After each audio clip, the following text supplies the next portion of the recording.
It was roughly 1846 in London.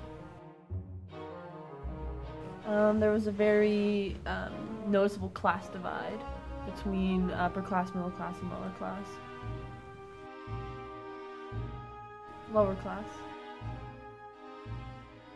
So Stephen Sondheim grew up in New York. He was very successful, is very successful. He won about 8 Tonys. He said that he had an abusive childhood, so I don't know if that might play a role in some of the artwork that he does, but either way he was very successful. Honestly, I don't really think that there's too much of a correlation. I think Sweeney is kind of his own thing, his own creation and person. I think they're very talented. I think it's difficult to do what they do, so I have a lot of respect. Something that read very dark and very true to how the characters feel in the show and their emotions. As everything is kind of dark, I also thought that it would be really interesting to have everything kind of ragged, so it kind of shows how their psyche is almost deteriorating and how they're kind of descending into madness, and everything is very depressing and dark. Most of the inspiration came from the film adaptation by Tim Burton. Everything is very gothic and, again, dark and has very interesting color choices. Really the only thing is that I would change some of the details that came along with, specifically Mrs. Lovett's costume, having more interesting fabrics and things like that. I think it's, again, especially with Mrs. Lovett, she's trying to portray an air of like poshness, I guess, but again, you know, she's lower class, so her clothes are maybe a bit dated, maybe a bit dirty, and, you know, not as stylish as they could be. His skin pallor is very pale. He has like contour on his cheeks and around his eyes that is very dark, so his eyes and cheeks appear very sunken. And then we also wanted to add some like redness around his eyes so that they look kind of like swollen from crying, sort of.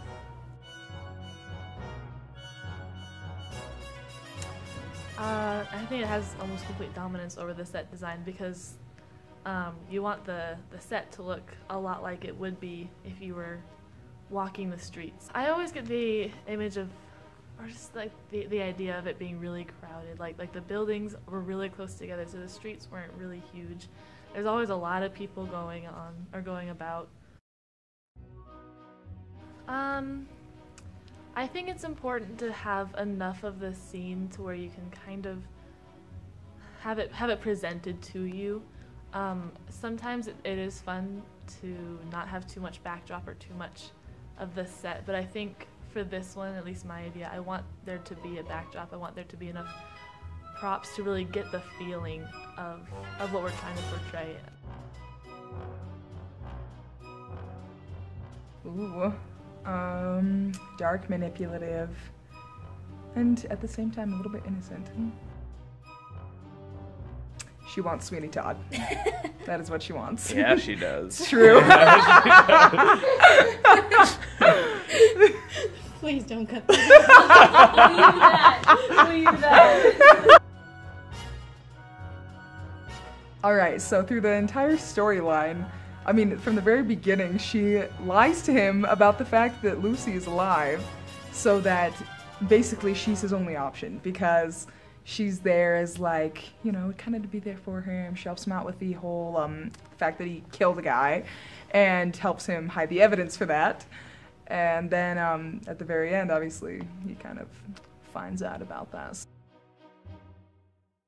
Yeah, kind of, because I think she has like a...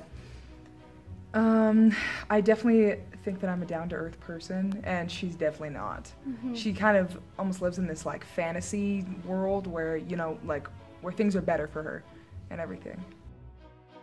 Yes. Okay. Don't cut that out. I am cutting that. Victim. He's a victim. That's 3 words all by itself. But He's a victim. victim.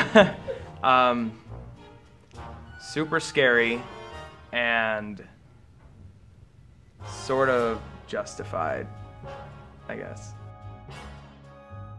He wants his family back. That's really it.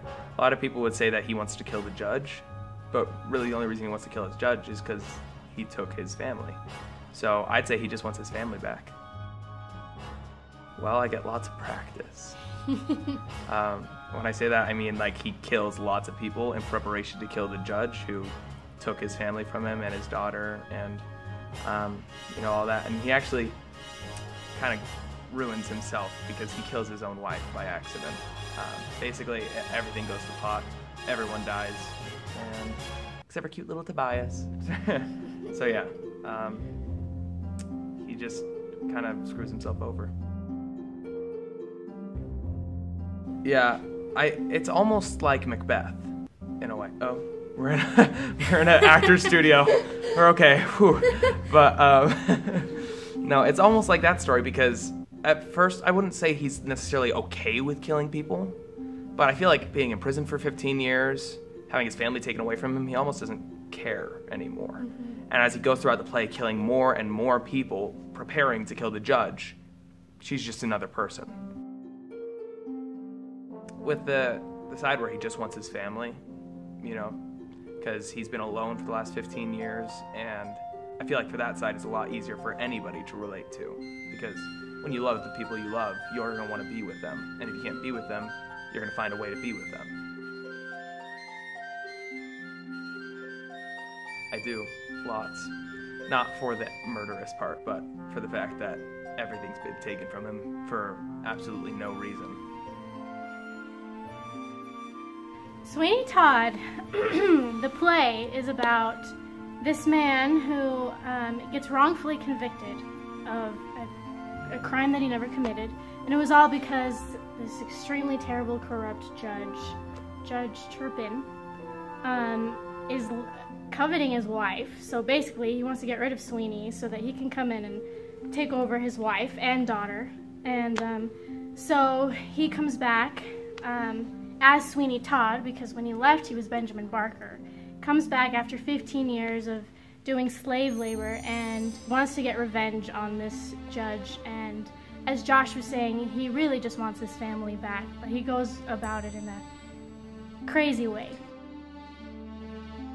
You're going to see a scene between Mrs. Lovett and Sweeney Todd. It'll start off with Sweeney Todd singing Epiphany, which is when he gets this idea of killing everybody that comes into his shop, because he was just about to kill the judge, and then Anthony comes bursting in and interrupts everything, and Sweeney goes crazy and gets really upset, but then he thinks, you know what, I will get a second chance at doing this, and until he comes back, I will practice on this honorable throats.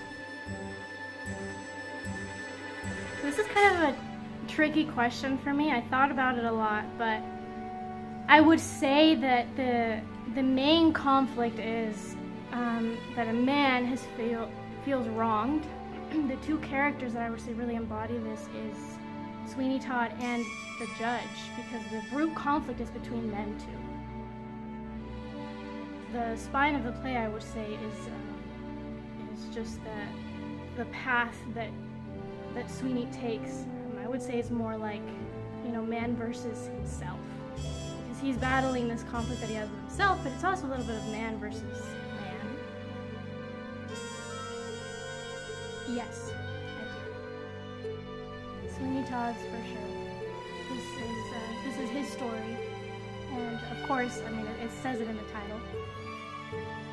The title means that this is the story of Sweeney Todd, the demon barber of Fleet Street, and you are going to be in for a fun musical ride as you learn about this incredibly crazy but genius man.